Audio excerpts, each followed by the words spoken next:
अक्षय तृतीयेच्या पूर्वसंध्येला सोलापुरातील वालचंद शिक्षण समूहात आयोजित भक्तामर दीपार्चना उत्सवात भक्ती, श्रद्धा आणि अध्यात्माचा तेजस्वी संगम अनुभवायला मिळाला.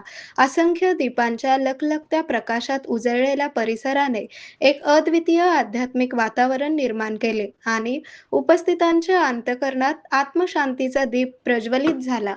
स्वर्गीय भाऊसाहेब गांधी यांच्या जन्मशताब्दी वर्षानिमित्त वालचंद शिक्षण समूहातर्फे WIT जैन टेम्पल येथे आयोजित करण्यात आलेल्या या भव्य उत्सवात परमपूज्य निर्यापक श्रमण मुनिश्री 108 वीर सागरजी महाराज ससंघ यांचे मंगल सानिध्य लाभले. त्यांच्या उपस्थितीत स्तोत्राच्या 48 मंत्रांचे सामूहिक मंत्रोच्चारण करत हजारो दिव्यांची अर्पणा करण्यात आली. सुमारे 1000 श्रावकांनी एकूण 15,000 दीप प्रज्वलित करत संपूर्ण परिसर दिव्यांच्या प्रकाशात न्हाऊन निघाला.